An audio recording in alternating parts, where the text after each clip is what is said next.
आज की कहानी का टाइटल है 50 लाख पत्नी बनने की कीमत। हेलो दोस्तों, स्वागत करती हूँ आप सभी का अपने YouTube चैनल पे एक्टिव जानवी। कैसे हैं आप सभी लोग? आशा करती हूँ अच्छे होंगे।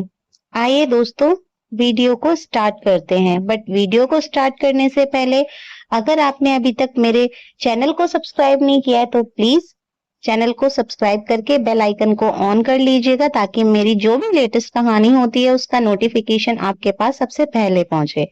और वीडियो को लाइक भी जरूर कीजिएगा, क्योंकि आपका एक लाइक मेरे लिए मोटिवेशन का काम करता है। तो आइए स्टार्ट करते हैं हम अपनी वीडियो को, अपनी कहानी को। शादी को अभी एक हफ्ता ही हुआ था, लेकिन रीमा अपने आप से ही प्रशांत से कुछ दूर रहती थी। आज भी जैसे ही वो किचन में दाखिल हुआ, उसका दिल तेजी से धड़क उठा। प्रशांत वहीं खड़ा था, लाल साड़ी में। रीमा की खूबसूरती और भी निखर रही थी। उसका मन उसे छूने के लिए बेकाबू हो गया था। जैसे ही रीमा ने पीछे किसी की आहट महसूस की, उसका दिल धक से रह गया। वो पलटी और सामने प्रशांत को देखकर ठिठक गई। प्रशांत की शरारती मुस्कान ने रीमा की धड़कनों को और तेज कर दिया। वो धीरे धीरे उसकी तरफ बढ़ा और अगली ही पल में उसे अपने पास खींच लिया। बहुत इग्नोर किया तुमने मुझे, अब बचकर कहाँ जाओगी? रीमा की धड़कनें उसके चौड़े सीने से टकराई और वो खुद को रोक ना सकी।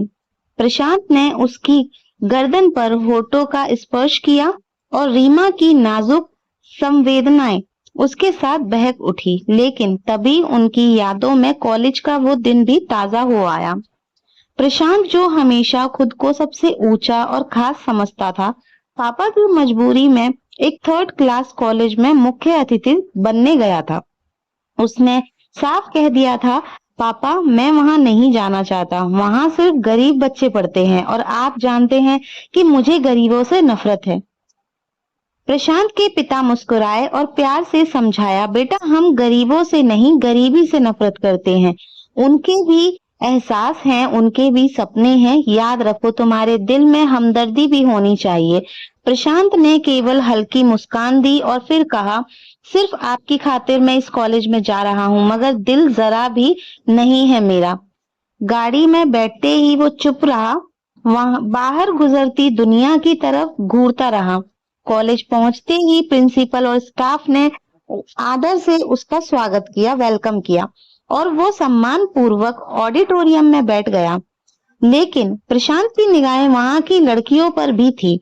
उसे एहसास था कि उनकी पर्सनैलिटी लोगों को अपनी तरफ खींचती है, मगर वो कभी भी जवाब नहीं देता। और पीछे रीमा की तरह किस्मत भी मुस्कुरा रही थी, क्योंकि वो जानती थी कि कुछ ही पलों में प्रशांत के अंदर की बदलती भावनाएं उसके लिए खुलकर सामने आएंगी। दुनिया की हर दौलत, हर ऐशो आराम प्रशांत के पास था, मगर उसने कभी गलत रास्ते पर कदम नहीं बढ़ाया। हाँ, वो बहुत धार्मिक नहीं था, लेकिन भगवान का डर उसके दिल में था।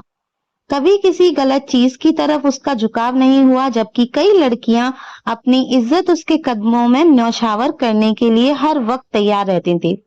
मगर वो प्रशांत था और उसने कभी ऐसी कोई हरकत नहीं की जिससे उसके खानदान का सिर झुक जाए, या फिर यूं कहना भी गलत नहीं होगा कि आज तक उसे कोई ऐसी लड़की नहीं मिली जो उसके दिल को छू सके। मगर अब वो यहाँ बैठकर बुरी तरह उब चुका था। उसकी नाराजगी बढ़ती जा रही थी। वो मन ही मन बड़बड़ा रहा था, बेवजह डैड ने मुझे यहाँ फंसा दिया, चैन की जिंदगी जीने ही नहीं देते। ये प्रशांत के पिता, घर जाकर आपसे हिसाब लूंगा। डैड उसके बगल में खड़ा उसका पीए जानता था कि उसका बॉस इस समय गुस्से में पागल हो रहा है, क्योंकि वो बार बार अपने रोलेक्स वॉच में समय देख रहा था। तभी प्रशांत की नजर कुछ ही दूर में बैठी एक छोटी सी नाजुक सी लड़की पर पड़ी। वो अपनी किताब पर झुकी थी, शायद कुछ याद करने की कोशिश कर रही थी। उसके माथे पर बल थे, शायद ऑडिटोरियम के शोर से भी वो प्रशांत की तरह परेशान थी। जहां सारी लड़कियां शौक भरी नजरों से प्रशांत के चेहरे को निहार रही थी और उससे बात करने के लिए बेकरार थी। वहीं ये लड़की बेपरवाह सी कुछ याद करने में व्यस्त थी, जैसे उसके लिए सिर्फ उसकी पढ़ाई जरूरी हो और इसके अलावा कुछ भी नहीं। उसका ये लापरवाही अंदाज प्रशांत को कुछ पल के लिए चौंकाने पर मजबूर कर गया। उस लड़की का चेहरा नहीं दिख रहा था क्योंकि वो किताब पर बुरी तरह झुकी हुई थी, लेकिन याद करते हुए वे जिस तरह बार बार अपने हाथों को आपस में उलझा रही थी और कभी अपनी उंगलियों को बालों में फंसा रही थी, उससे प्रशांत को अंदाजा हो चुका था कि ये वक्त वो बहुत ज्यादा परेशान हो रही है। प्रशांत ने अपनी नजरें उस लड़की से हटा ली। उसकी नजर में आज तक कभी किसी की इतनी अहमियत नहीं हुई थी। वो उस पर अपना समय बर्बाद करता, लेकिन जाने अनजाने बार बार उसकी नजरें उस लड़की के चेहरे पर ही उठ रही थी। वो उसका चेहरा देखना चाहता था, लेकिन शायद इस बात को मानने से इनकार कर रहा था, इसीलिए बार बार अपना ध्यान उसकी तरफ से हटाने की कोशिश कर रहा था। और जब वो अपनी कोशिश में नाकाम रहा तो उसकी नजरें पूरी तरह उस लड़की पर जाकर ठहर गई। अब वो इंतजार में था कि कब वो लड़की अपना चेहरा ऊपर उठाएगी। तभी लड़की ने अचानक अपना सिर उठाया और प्रशांत पूरी तरह स्तंभ रह गया। ऐसी कातिलाना आंखें थी कि उनमें वो एक पल में ही डूब गया। उन आंखों में कुछ जादू सा भरा था, एक खास चमक जो प्रशांत को अपनी ओर खींच रही थी। चेहरे पर ढेर सारी मासूमियत थी। प्रशांत एक पल में ही उसकी मासूमियत में डूब गया। उसका रंग बहुत ज्यादा गोरा चिट्टा नहीं था, लेकिन हल्का बादामी रंग जिसमें हल्का हल्का गुलाबीपन शामिल था, जो उसे सबसे अलग बना रहा था। मेकअप के नाम पर उसकी आंखों में सिर्फ काजल की एक लकीर थी और उसके माथे पर एक छोटी सी लाल बिंदी जो उसे और भी खूबसूरत बना रही थी। प्रशांत की आंखें धीरे धीरे उस पर बदलने लगी थी। उसका दिल पहली बार धड़का था और इस धड़कन का अंदाजा ही आज अनोखा था। प्रशांत के होठों पर हल्की सी मुस्कान आई। उसने अपने पास खड़े पेये को नीचे झुकने का इशारा किया। रोहित तुरंत झुक गया। प्रशांत ने ठंडी मगर जुनूनी आवाज में कहा, रोहित, कल तक इस किताब वाली लड़की की सारी जानकारी मेरे ऑफिस के टेबल पर होनी चाहिए। अगर जरा भी देर हुई तो याद रखना कल तुम्हारी जिंदगी का आखिरी दिन हो सकता है। जानते हो ना, मुझे हर काम समय पर चाहिए। रोहित हैरानी से प्रशांत को देखता रह गया। उसने अविश्वास से कभी प्रशांत को तो कभी उस 18-19 साल की लड़की को देखा। प्रशांत का ये जुनूनी अंदाज देखकर रोहित घबरा गया। आज तक प्रशांत सर ने किसी लड़की के लिए ऐसी दीवानगी नहीं दिखाई, तो फिर अब क्यों? सर, जैसा आप कहें, कल आपको इस लड़की की सारी डिटेल्स मिल जाएगी। मगर प्रशांत जैसे किसी दूसरी दुनिया में खो चुका था। उसकी नजरें अब तक उस लड़की से हट नहीं रही थी। शायद उस लड़की का कोई टेस्ट था जिसके लिए वो इतनी लगन से पढ़ने में व्यस्त थी, और जब शोर शराबे में उसका ध्यान पढ़ने में नहीं लगा तो उसने गहरी सांस लेते हुए किताब को बंद किया और फिर गोद में रखे बैग में रखकर फिर उसने एक नजर अपने आसपास दौड़ाई और अपने सामने स्टेज की ओर देखा। बस एक लापरवाह सी नजर आ रही थी। आज तक कोई लड़की ऐसी कभी किसी ने प्रशांत को यूं नजरअंदाज नहीं किया था, लेकिन उस लड़की ने एक लापरवाह सी नजर डालकर अपनी निगाहें हटा ली थी, जैसे उसके लिए किसी चीज की कोई अहमियत ही ना हो। फिर वो लड़की अपने बगल में बैठी एक दूसरी लड़की से मुस्कुराकर बातें करने लगी और जैसे ही वो खिलखिलाई, उसके गालों पर छोटे छोटे दो डिंपल उभर आए जो उसकी खूबसूरती और मासूमियत में चार चांद लगा गए थे। प्रशांत के होठों पर अचानक ही एक हल्की सी मुस्कान आई और वो हर तरफ से बेगाना होकर सिर्फ उस लड़की में खोया हुआ था। ये देखकर रोहित हक्का बक्का रह गया। आज तक मैंने प्रशांत सर को बेवजह मुस्कुराते नहीं देखा और अब ये अच्छा संकेत नहीं है। प्रशांत मन ही मन बोला, अब तुम सिर्फ मेरी ही हो, सिर्फ और सिर्फ मेरी। प्रशांत की, क्योंकि तुम दुनिया की पहली लड़की हो जिसने प्रशांत के दिल को छुआ है। अब तुम खुद चलकर मेरे पास आओगी और मेरी आगोश में समा जाओगी। मैं तुम्हें अब कभी अपने से दूर नहीं होने दूंगा। तुम्हें पाकर मेरी तलाश खत्म हो चुकी है। तुम ही हो जो प्रशांत की जिंदगी का हिस्सा बनोगी। लेकिन वो नहीं जानता था कि जिसे वो अपनी जिंदगी का हिस्सा बनाने के बारे में सोच रहा है, वो बेहद गरीब और मजबूर लड़की थी। और प्रशांत को तो गरीबों से नफरत है, तो क्या वो इस गरीब लड़की से मोहब्बत कर पाएगा या फिर उसकी जिंदगी को और भी मुश्किल बना देगा। इस बात का फैसला तो शायद वक्त को ही करना था। प्रशांत ने उस लड़की पर एक आखिरी नजर डालकर मन ही मन कहा, फिलहाल के लिए छोड़ो, लेकिन तुमसे जल्द ही मुलाकात होगी। ये बोलकर वो अचानक अपनी जगह से खड़ा हो गया। पूरी प्रशासनिक टीम और उसका निजी सहायक सब घबरा गए। उसका पीए रोहित तो पहले ही उसकी अजीब हरकतों से परेशान हो चुका था, लेकिन जब उसने अचानक उठकर बाहर जाने की ठानी तो रोहित के तो होश ही उड़ गए और प्रशांत ने किसी पर दूसरी नजर डालने की जरूरत ही नहीं समझी। वो तेजी से बाहर निकल गया। प्रिंसिपल और अन्य सम्मानित हस्तियां उसके पीछे दौड़ पड़ी। सब जानते थे कि प्रशांत कौन है। अगर वो नाराज हो जाता है तो ये कॉलेज के लिए कितनी बड़ी मुसीबत बन सकता है। लेकिन हैरानी की बात ये थी कि प्रशांत नाराज नहीं था, बल्कि वो इस कॉलेज से बेहद खुश होकर जा रहा था। माँ पिता की कही हुई बात सच हो गई, ये सोचकर वो खुद भी हैरान था और अंदर ही अंदर खुश भी था। एक मुस्कान थी जो उसके होठों से हट ही नहीं रही थी। वो दिन तेजी से बीतता चला गया। पूरे दिन वो उसी अनजान लड़की के बारे में सोचता रहा। उसकी दो बहुत ही महत्वपूर्ण मीटिंग थी, लेकिन उसने एक भी अटेंड नहीं की। उसका दिमाग कहीं और था। वो बस उस हंसती हुई लड़की के बारे में सोच रहा था जिसने उसके मन की दुनिया ही बदल दी थी। उसके गालों पर पड़ने वाले डिंपल में उसका दिल गहराइयों तक डूब चुका था। उसका दिल बुरी तरह मचलने लगा कि वो उन डिंपल को छूकर महसूस करे। अगले दिन सुबह बिना नाश्ता किए वो हवेली से सीधा ऑफिस के लिए निकल गया। ये देखकर माँ पिता बेहद हैरान हुए कि प्रशांत, जो किसी भी हालत में अपना नाश्ता मिस नहीं करता था, आज बिना खाए ही निकल गया। वो ये वही प्रशांत था जो कहा करता था कि सुबह की शुरुआत हमेशा एक हेल्दी डाइट के साथ करनी चाहिए, वरना इंसान समय से पहले बूढ़ा हो जाता है। वो अपने आप को लेकर ऐसा ही केयरफुल रहता था, लेकिन आज तो जैसे उसकी पूरी जिंदगी ही बदल गई हो। रास्ते में ही उसने रोहित को कॉल कर दी। कल वाली लड़की की पूरी जानकारी मेरे टेबल पर होनी चाहिए। अगर जरा भी देर हुई तो तुम्हें अंजाम याद रहेगा। रोहित, जो पहले ही हैरान था, घबराते हुए जल्दी से बोला, जी सर, आपका काम हो चुका है, फाइल आपके ऑफिस के टेबल पर ही रखी है। प्रशांत ने बिना कुछ कहे फोन काट दिया। उसके चेहरे पर अब एक हल्की मुस्कान आ गई थी। उसका दिल अजीब सी कोशिश कर रहा था। पूरी रात बीत गई, लेकिन वो एक पल के लिए भी नहीं सो सका। उसकी आंखों के सामने बस वही हंसती मुस्कुराती हुई डिंपल वाली मुस्कान घूम रही थी। कुछ देर के बाद उसकी गाड़ी ऑफिस के सामने रुकी। वो बिना किसी को देखे सीधा अपने ऑफिस की तरफ बढ़ा। रिसेप्शन पर खड़े सारे कर्मचारी उसके सम्मान में उठकर खड़े हो गए, लेकिन उसने हर किसी को नजरअंदाज किया और तेजी से अपने फ्लोर पर आया। फिर सीधे अपने ऑफिस में घुस गया। वहां टेबल पर एक फाइल रखी थी। उसने गहरी सांस ली। उसका दिल बेहताशा धड़क रहा था। इतनी तेज चाल के बावजूद उसके माथे पर पसीना आ गया। उसने फाइल खोली और पहले ही पन्ने पर वही चेहरा था जिसने उसकी रातों की नींद उड़ा दी थी। नीचे बड़े बड़े अक्षरों में उसका नाम लिखा था, रीमा। प्रशांत हल्का सा मुस्कुराया। ये नाम उसे बहुत पसंद आया। उसने होठों में उस लड़की का नाम दोहराया, रीमा, मेरी जिंदगी की महकती बहार। रीमा, और जिसे उसके दिल में ठंडक सी उतरती चली गई।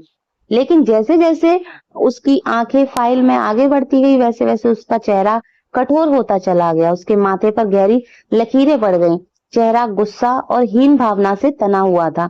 बट रीमा, ऐसा कैसे हो सकता था? उसके दिमाग में झटका खाया था। जिस लड़की को मैं पसंद कर चुका हूँ, वो कौन है? क्या है उसकी असलियत? एक गरीब मामूली घराने की? इम्पॉसिबल। इस लड़की की इतनी औकात नहीं कि ये प्रशांत के करीब आ सके। उसने बहुत ही नफरत से सोचा था। एक पल के लिए उसका दिमाग सुन्न पड़ गया था। लेकिन अपने दिल का क्या करता, जिसमें रीमा पूरे शान के साथ विराजमान हो चुकी थी। वो लाख कोशिश कर रहा था रीमा को भूलने की, पर उसने वो फाइल उठाकर दूर डस्टबिन में उछाल कर फेंक दी। लेकिन प्रशांत के ख्यालों से पीछा नहीं छुड़ा पा रहा था। फिर उसने खुद को संभालते हुए गहरी आवाज में कहा, नहीं, हरगिज नहीं। मैं किसी गरीब घर की लड़की से शादी नहीं करूंगा, लेकिन मैं उसे छोड़ भी नहीं सकता। उसकी आंखों में खून सा उतर आया था। हाँ, वो मेरी पसंद है और हमेशा मेरी पसंद ही रहेगी, लेकिन मेरी बीवी बनकर नहीं, बल्कि मेरे दिल का सुकून बनकर। उसका लहजा ठंडे झर की तरह था। मैं समझ रहा था कि वो किसी ऊंचे खानदान से होगी। उसकी चाल ढाल, उसकी मुस्कान, सब यही इशारा कर रहे थे कि वो कोई रॉयल ब्लड लाइन से होगी। एक पल के लिए उसे ऐसा लगा कि रीमा कोई ऊंचे खानदान से, लेकिन हकीकत जानकर उसका दिमाग जैसे फटने को था। गुस्से से उसने अपनी पूरी टेबल उलट दी। मेरा दिल दिमाग कभी इसकी बात की इजाजत नहीं देंगे। हमारे खानदान का एक रुतबा है, एक स्टैंडर्ड है। वो खुद को समझाने की हर मुमकिन कोशिश कर रहा था, लेकिन एक अजीब सा दर्द उसके दिल में घर कर चुका था। थोड़ी देर के बाद वो खामोश हो चुका था। उसने तुरंत अपने पीए रोहित को आदेश दिया कि वो मीटिंग अरेंज करे। वो अपना दिमाग पूरी तरह भटकाना चाहता था। अब उसकी नजर में रीमा की कोई औकात नहीं रह गई थी। उसे अपनी ही पसंद से अब नफरत होने लगी थी। वो ऐसा ही था। उसके लिए प्यार जज्बात कोई मायने नहीं रखते। वो हर चीज को बेमोल कर देता है। लेकिन उसे ये नहीं पता था कि इस बार जो लड़की उसकी जिंदगी में आई है, वो कोई मामूली नहीं थी, बल्कि रीमा शर्मा है। वो सिर्फ 18 साल की थी, बहुत ही धार्मिक और संस्कारी लड़की। उसके लिए उसका भगवान ही सब कुछ था। इस दुनिया में उसका कोई नहीं था। माँ बाप का साया पहले ही उठ चुका था। वो अपनी मासी के घर में रह रही थी, मासी जो माँ की जगह होती है। लेकिन रीमा की मासी उसे हर पल ये एहसास दिलाती थी कि वो उन पर एक बोझ है। वो उसे हमेशा ताना देती थी कि जैसे तैसे उसे अपने घर से विदा कर दे। रीमा बस चुपचाप रहती थी। बचपन से ही गलती ज्योति और आरुषि की होती थी, लेकिन सजा रीमा को मिलती थी। वो मासूम बिना एक शब्द बोले मार सह जाती थी। ज्योति और आरुषि अंग्रेजी मीडियम यानी कि इंग्लिश मीडियम स्कूल में पढ़ती थी, लेकिन रीमा का दाखिला एक सरकारी स्कूल में करवाया गया था। उसकी मासी ने एक बार भी ये नहीं सोचा कि उसे भी किसी अच्छे स्कूल में दाखिला दिलवाया जाए। समय बीतता गया। तीनों बहनों ने एक साथ 10वीं का इम्तिहान दिया, लेकिन नतीजा ये रहा कि अंग्रेजी स्कूल में पढ़ने के बावजूद ज्योति और आरुषि का रिजल्ट बहुत खराब आया। लेकिन रीमा जो सरकारी स्कूल में पढ़ती थी, उसने पूरे शहर में टॉप किया था। यही वजह थी कि उसे आसानी से कॉलेज में एडमिशन मिल गया था। सरकार की ओर से उसे स्कॉलरशिप भी मिली थी, जिससे उसकी फीस की कोई चिंता ही नहीं थी। अभी कुछ दिन पहले ही उसका दाखिला हुआ था और वो बेहद खुश थी। लेकिन उसे क्या पता था कि उसकी ये खुशी ज्यादा दिन तक नहीं टिकने वाली। दूसरी तरफ प्रशांत, जिसे 2 दिन पहले रीमा की पूरी जानकारी मिल चुकी थी, अब जितना अपने दिल को समझाने की कोशिश करता, उतना ही प्रिया की तस्वीरें उसकी आंखों में बसती जा रही थी। वो उसकी पहली नजर का प्यार था, लेकिन प्रशांत को इस प्यार से नफरत भी थी। वो अपने जज्बातों पर हमेशा हावी रहता था। वो खुद को बार बार समझा रहा था कि प्रिया एक मिडिल क्लास लड़की है, वो उसके जैसी करोड़पति नहीं है। उसे तो गरीबों से नफरत है। फिर एक गरीब लड़की को अपनी पत्नी कैसे बना सकता है? लेकिन उसका दिल बगावत कर रहा था। आखिरकार 2 दिन की जद्दोजहद के बाद उसने फैसला किया कि अब और इंतजार नहीं कर सकता। रीमा के घर के सामने मोहल्ले की एक छोटी सी गली में उसकी काली महंगी गाड़ी रुकी। वो सफेद शर्ट और ब्लैक पैंट पहने गर्व से बाहर निकला। उसने चारों ओर देखा। एक छोटा सा पुराना सा मोहल्ला था। सामान्य घर, छोटे दरवाजे, पुरानी दीवारें। इस छोटे से मोहल्ले में इतनी बड़ी गाड़ी आना, सब लोग उसे अजीब सी नजरों से देख रहे थे। लेकिन प्रशांत को किसी से डर नहीं था। वो प्रशांत था जिसका नाम सुनकर लोग कांपते थे। उसने आगे बढ़कर दरवाजे पर दस्तक दी। पहले ही दस्तक पर दरवाजा खुला। सामने खड़ी मौसी। प्रशांत ने दरवाजे पर दस्तक दी। पहली ही दस्तक पर दरवाजा खुला। सामने उसकी मौसी थी। कौन है जिसे एक पल का भी चैन नहीं है? दरवाजा बजा बजा कर मेरे तो कान फाड़ दिए, उन्होंने बहुत ही गुस्से में कहा। लेकिन जैसे ही उन्होंने इतनी रईस आदमी को देखा, वो सहम गई। जी आप किससे मिलना चाहते हैं? मौसी, जो हमेशा कड़वे लहजे में बात करती थी, आज उनकी आवाज में मिठास घुल गई।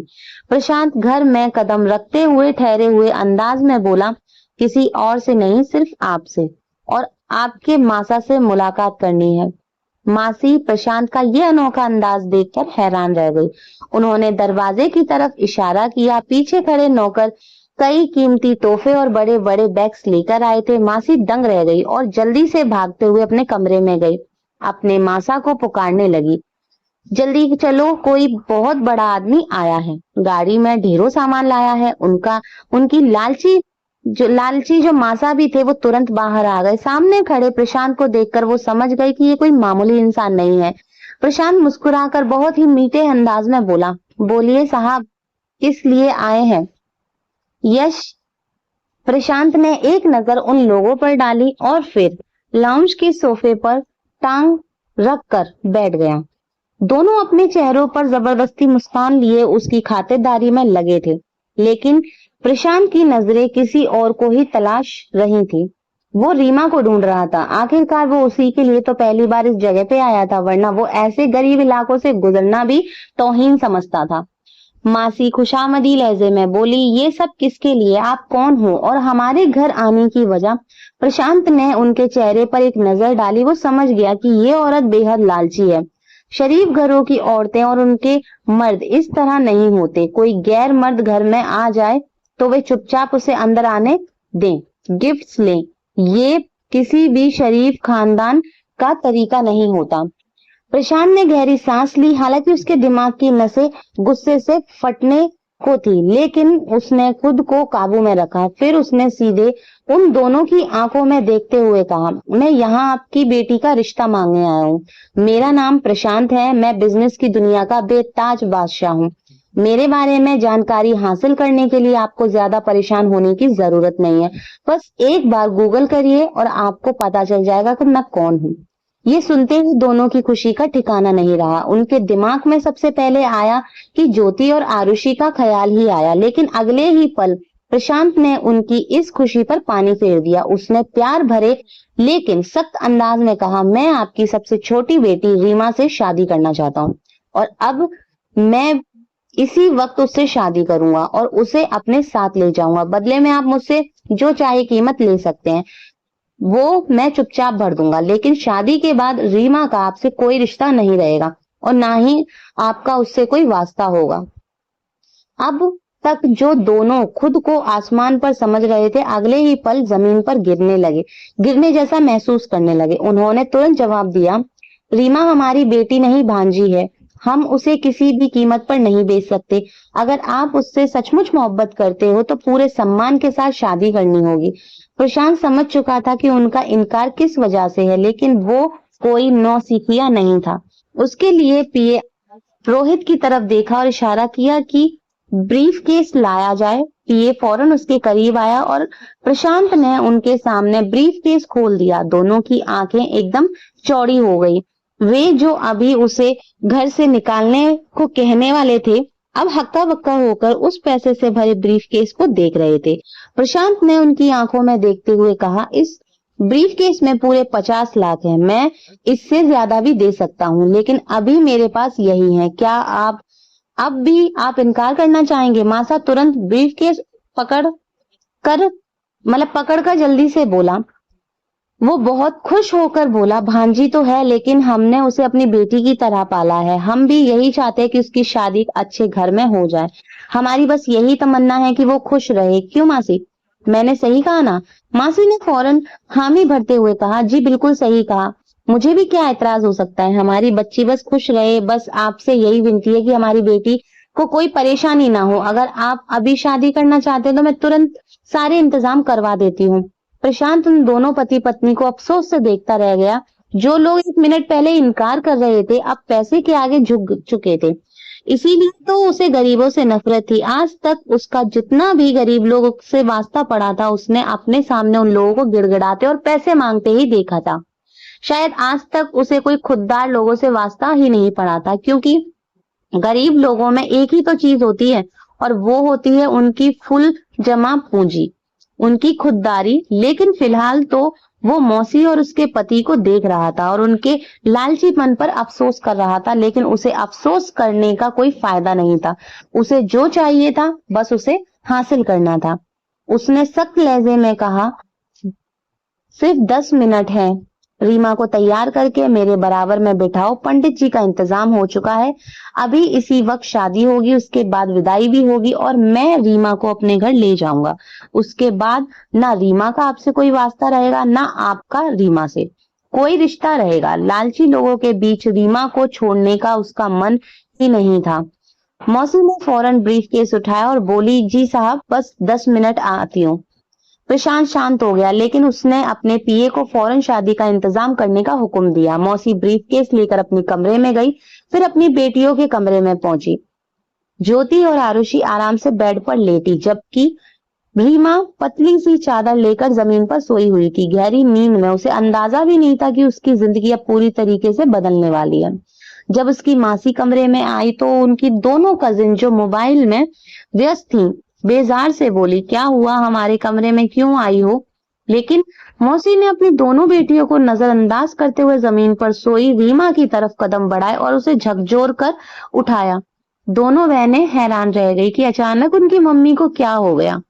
फिर ये सोचकर उन्होंने अपना मोबाइल एक तरफ रख दिया कि अब शो शुरू होने वाला है, यानी कि जरूर रीमा से कोई गलती हुई है और अब उनकी मम्मी उसे डांटने आई है। लेकिन अगले ही पल का सारा मंजर बदल गया। मौसी ने रीमा को गले लगाते हुए कहा, अरे मेरी बच्ची, तूने तो मेरे नसीब ही खोल दिए। मुझे तो पता ही नहीं था कि तू हमारे लिए कोई बोझ नहीं बल्कि हमारे लिए खुशियों की चाबी है। रीमा ने उन नीली आंखों से अपनी मासी को देखा जो उस पर कुर्बान होई जा रही थी। बस उसका उसका बस नहीं चल रहा था कि आज कुछ ना कर बैठे अचानक अपनी मम्मी को यूं बदलता देख दोनों बहनें अपनी जगह से खड़ी हो गईं। ज्योति ने झुंझलाते हुए कहा, ये क्या हो रहा है मम्मी? इस पर इतना प्यार क्यों आ रहा है आपको? आखिर इसने कौन सा बड़ा कारनामा कर दिया जो आप इस पर फिदा हो रही हो? मौसी ने प्यार भरी नजर से रीमा को देखा और खुशी से बोली, इसकी वजह से तो हमारे दिन ही बदल गए। एक आदमी आया है और उसने शादी की ख्वाहिश जाहिर की है। बहुत अमीर है, बहुत खुश रहेगी मेरी बच्ची। भगवान इसके नसीब अच्छे करे। उन्होंने पैसों की बात छुपा ली थी, लेकिन उनकी दोनों बेटियां खुशी से बोली, अरे तो ये बात है मम्मी, फिर हमारा रिश्ता तय करा दो। प्रिया को क्यों दे रही हो? मौसी ने गुस्से से उन्हें घूरा और बोली, उसने खास तौर पर रीमा का नाम लिया है और उसने 50 लाख भी दिए। अब क्या करूं? मेरी तो खुद यही ख्वाहिश थी कि वो तुम दोनों में से किसी से शादी कर ले, लेकिन उसका ऐसा कोई इरादा ही नहीं है। तो दोस्तों, ये थी मेरी आज की कहानी। ये भाग 1 है, यानी कि ये पार्ट 1 है। बाकी की कहानी मैं पार्ट 2 में आपको बताऊंगी। आज के लिए इतना ही। अगर कहानी पसंद आई हो तो प्लीज एक लाइक जरूर कीजिएगा और चैनल को सब्सक्राइब जरूर कीजिएगा। पार्ट 2 में मिलती हूँ कि आगे इस कहानी में आखिर क्या होता है। Thank you.